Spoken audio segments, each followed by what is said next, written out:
ಬೆಂಗಳೂರಿನಲ್ಲಿ ಒಂದೇ ಕುಟುಂಬದ ಮೂವರು ಆತ್ಮಹತ್ಯೆಯನ್ನು ಮಾಡಿಕೊಂಡಿದ್ದಾರೆ. ಬೆಂಕಿ ಹಚ್ಚಿಕೊಂಡು ತಾಯಿ ಮತ್ತೆ ಇಬ್ಬರು ಪುತ್ರರು ಸೂಸೈಡ್ ಮಾಡಿಕೊಂಡಿದ್ದಾರೆ. ಖಾಸಗಿ ಬ್ಯಾಂಕ್ ಸಿಬ್ಬಂದಿಯ ಕಿರುಕುಳ ಕಾರಣ ಅಂತೆ. ಈ ಒಂದು ಸಾವಿಗೆ ಏನು ಕಾರಣ ಅಂತ ನೋಡಿದಾದ್ರೆ ಬ್ಯಾಂಕ್ನವರು ಬಂದು ಕೇಳಿದ್ದಾರೆ. ಅವ್ರು ಕೊಟ್ಟಿದ್ದಂತ ಹಣವನ್ನು, ಸಾಲ ಕೊಟ್ಟಿದ್ರಲ್ಲ ಅದನ್ನು ಕೇಳಿದ್ದಾರೆ. ಸಾಲ ತೀರಿಸಲಾಗದೆ ಸಾಲ ಬಾಧೆಯಿಂದಾಗಿ ಈ ಆತ್ಮಹತ್ಯೆಯನ್ನು ಮಾಡಿಕೊಳ್ಳಲಾಗಿದೆ ಅಂತ ಜೆಪಿ ನಗರದ 3ನೇ ಹಂತದಲ್ಲಿ ನಡೆದಿರುವಂಥ ಘಟನೆ ಇದು. ತಾಯಿ ಸುಕನ್ಯಾ, ಇಬ್ಬರು ಪುತ್ರರು ಸೂಸೈಡ್ ಮಾಡಿಕೊಂಡಿದ್ದಾರೆ. ಸ್ಥಳಕ್ಕೆ ಜೆಪಿ ನಗರ ಪೊಲೀಸರು ಭೇಟಿಯನ್ನು ನೀಡಿ ಪರಿಶೀಲನೆಯನ್ನು ಮಾಡ್ತಾ ಇದ್ದಾರೆ. ಸಾಲಕ್ಕೆ ಅಂಜಿ ಆತ್ಮಹತ್ಯೆಯನ್ನು ಮಾಡಿಕೊಂಡಿರುವಂಥ ಶಂಕೆ ಪ್ರಮುಖವಾಗಿ ವ್ಯಕ್ತವಾಗ್ತಾ ಇದೆ. ನಿನ್ನೆ ಸಂಜೆ ಬ್ಯಾಂಕ್ನ ಸಿಬ್ಬಂದಿ ಆಗಮಿಸಿ ಸಾಲ ವಾಪಸ್ ಕೇಳಿದ್ರಂತೆ. ಗಂಡ ಮನೆಯಲ್ಲಿರದ ವೇಳೆ ಬಂದಿದ್ದಂಥ ಬ್ಯಾಂಕ್ ಸಿಬ್ಬಂದಿ ಮನನೊಂದು ಇಬ್ಬರು ಪುತ್ರರ ಸಮೇತ ಗೃಹಿಣಿ ಆತ್ಮಹತ್ಯೆಯನ್ನು ಮಾಡಿಕೊಂಡಿದ್ದಾರೆ. ಉಡುಪಿ ಮೂಲದ ಅಂಬಲಪಾಡಿ ನಿವಾಸಿಗಳು ಅಂತ ಗೊತ್ತಾಗಿದೆ. ಇಬ್ಬರು ಮಕ್ಕಳಲ್ಲಿ ಓರ್ವ ಮಗ ನಿಶ್ಚಿತ್ ಹ್ಯಾಂಡಿಕ್ಯಾಪ್ಟ್ ಆಗಿರುವಂಥದ್ದು. ಮನೆಯಿಂದಲೇ ವರ್ಕ್ ಫ್ರಮ್ ಹೋಮ್ ಅನ್ನ ಮಾಡಿ ದುಡಿತಾ ಇದ್ದ ನಿಖಿತ್ ಕಳೆದ 4-5 ತಿಂಗಳಿಂದ ಕೆಲಸವನ್ನು ಬಿಟ್ಟು ಮನೆಯಲ್ಲಿದ್ದ. ನಿನ್ನೆ ಕೂಡ ಇಬ್ಬರು ಬಂದು ಸಾಲವನ್ನು ವಾಪಸ್ ಕೇಳಿದ್ದಾರೆ. ಬ್ಯಾಂಕ್ನವ್ರ ಕೆಲಸ ಅದು, ಸಾಲ ವಾಪಸ್ ಕೊಡಿ ಅಂತ ಕೇಳಿದ್ದಾರೆ. ಆದರೆ ಸಾಲ ತೀರಿಸಲಾಗದೆ ಇವರು ಆತ್ಮಹತ್ಯೆಯನ್ನು ಮಾಡ್ಕೊಂಡಿದ್ದಾರೆ ಅನ್ನುವಂಥದ್ರ ಬಗ್ಗೆ ಮಾಹಿತಿ ಸಿಗ್ತಾ ಇರುವಂಥದ್ದು. ಎಲ್ಲೊಂದು ಕಡೆ ಬಿಸ್ನೆಸ್ನಲ್ಲಿ ಲಾಸ್ ಆದಂಥ ಕಾರಣ ಅಂತಲೂ ಕೂಡ ಹೇಳಲಾಗ್ತಾ ಇರುವಂಥದ್ದು. ಬಿಸ್ನೆಸ್ಗೋಸ್ಕರ ಸಾಲವನ್ನು ಮಾಡ್ಕೊಂಡಿದ್ರು ಅಂತ. ಇದ್ರ ಬಗ್ಗೆ ಇನ್ನಷ್ಟು ಮಾಹಿತಿಯನ್ನು ಕೊಡ್ತಾ ಹೋಗ್ತಾರೆ ನಮ್ಮ ಪ್ರತಿನಿಧಿ ಮಂಜುನಾಥ್. ನಮ್ಮ ಜೊತೆ ನೇರ ಸಂಪರ್ಕದಲ್ಲಿ ಜಾಯ್ನ್ ಆಗ್ತಾ ಇದ್ದಾರೆ. ಮಂಜು, ಈ ಮೂವರ ಸಾವಿಗೆ ಏನು ಕಾರಣ ತಿಳಿದು ಬರ್ತಾ ಇರುವಂಥದ್ದು? ಆತ್ಮಹತ್ಯೆಯನ್ನು ಮಾಡ್ಕೊಂಡಿದ್ದಾರೆ ಅಂದರೆ ಈ ಮಕ್ಕಳ ತಂದೆ ಇರಲಿಲ್ವಾ ಮನೆಯಲ್ಲಿ?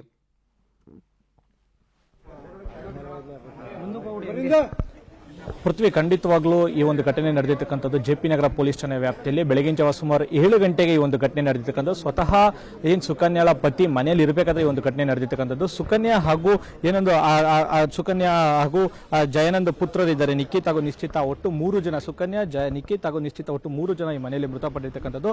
ಬೆಳಗಿನ ಜಾವ ಸುಮಾರು 6:45ಗೆ ಹಾಲು ಹಾಗೂ ಪೇಪರ್ ಬರುತ್ತೆ. ಪೇಪರ್ ಬಂದಾದ ನಂತರ ಸುಕನ್ಯಾನೇ ಪೇಪರ್ ಹಾಗೂ ಹಾಲನ್ನು ಎತ್ಕೊಂಡು ಹೋಗಿ ಗಂಡನಿಗೆ ಕೊಟ್ಟಿರ್ತಕ್ಕಂಥ. ತದನಂತರ ಕಾಫಿ ಮಾಡಿ ಕೊಟ್ಟಿರ್ತಕ್ಕಂಥ ಶಿವಪ್ರಕಾಶ್ ಡಿಸಿಪಿ ಅವರು ಕೂಡ ನಮ್ಮ ಜೊತೆಗೆ ಇದ್ದಾರೆ. ಅವರು ಕೂಡ ಮಾತನಾಡ್ಸೋಕ್ಕೆ ಪ್ರಯತ್ನ ಪಡ್ತೀವಿ. ಸರ್, ನಿಮ್ಗೆ ಬಂದಿರೋ ಮಾಹಿತಿ ಎಷ್ಟು ಗಂಟೆಗೆ?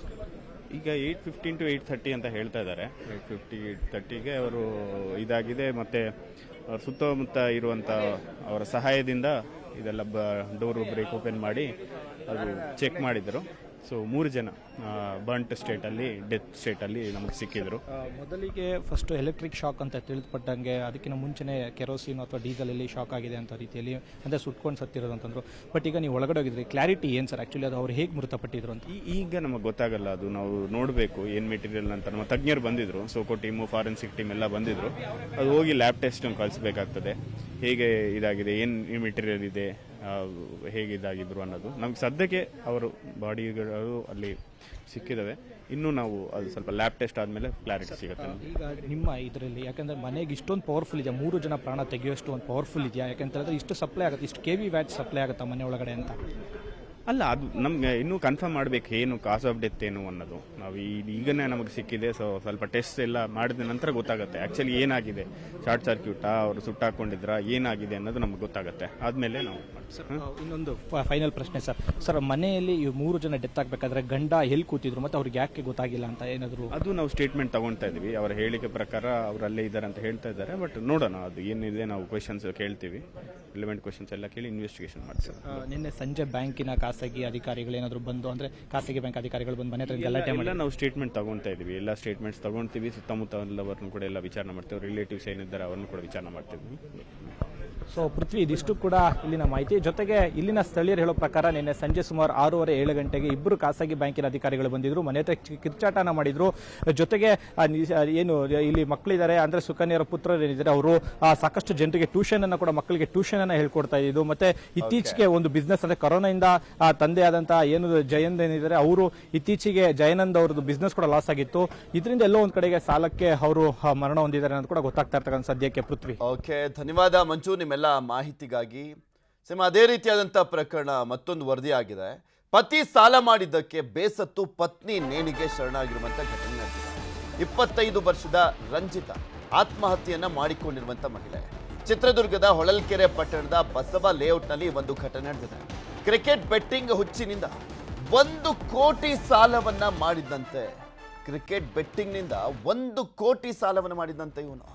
ಸೊ ಪತಿ ದರ್ಶನ್ ಸಾಲವನ್ನ ಮಾಡಿದ. ಪತಿ ದರ್ಶನ್ ಸಾಲ ಮಾಡಿದ್ರಿಂದ ಸಾಲಗಾರರ ಕಿರುಕುಳ. 1 ಕೋಟಿ ಅಂದ್ರೆ ಬಿಡ್ತಾರೆ ಮತ್ತೆ ಸಾಲ ಕೊಟ್ಟಂತವರು ಕೇಳ್ತಾನೆ ಇರ್ತಾರೆ.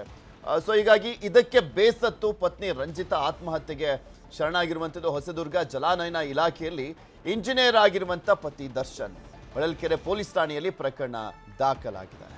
1 ಕೋಟಿ ಸಾಲ ಮಾಡಿದ್ದಂಥ ಹಿನ್ನೆಲೆಯಲ್ಲಿ ದುಡ್ಡು ಕೊಟ್ಟಂಥವರು ಪದೇ ಪದೇ ಬಂದು ಕೇಳ್ತಾ ಇರ್ತಾರೆ. ಬಿಕಾಸ್ ದುಡ್ಡು ಕೊಟ್ಟಿರ್ತಾರಲ್ಲ ಅದಕ್ಕೆ. ಇದರಿಂದ ಬೇಸತ್ತು ಪತ್ನಿ ರಂಜಿತಾ ಆತ್ಮಹತ್ಯೆಯನ್ನ ಮಾಡ್ಕೊಂಡಿರುವಂಥದ್ದು. ಇನ್ನು ಆ ಪತಿ ಜಲಾನಯನ ಇಲಾಖೆಯಲ್ಲಿ ಇಂಜಿನಿಯರ್ ಆಗಿ ಕೆಲಸವನ್ನ ಮಾಡ್ತಾ ಇದ್ದಂತೆ. ಆದರೆ ಕ್ರಿಕೆಟ್ ಬೆಟ್ಟಿಂಗ್ ಹುಚ್ಚು ಈತನನ್ನ ಈ ಲೆವೆಲ್ಗೆ ಪತ್ನಿಯನ್ನ ಸಾಯಿಸೋ ಲೆವೆಲ್ಗೆ ತೆಗೆದುಕೊಂಡು ಹೋಗಿದೆ. ಅಂದರೆ ಆಕೆ ಆತ್ಮಹತ್ಯೆಯನ್ನು ಮಾಡ್ಕೊಂಡಿರುವಂಥದ್ದು. ಆಕೆ ಆತ್ಮಹತ್ಯೆ ಮಾಡ್ಕೊಂಡು ಹೋಗುವಂಥ ಲೆವೆಲ್ಗೆ ತಂದಿಟ್ಟಿರುವಂಥದ್ದು ಪತಿಯ ಸಾಲ.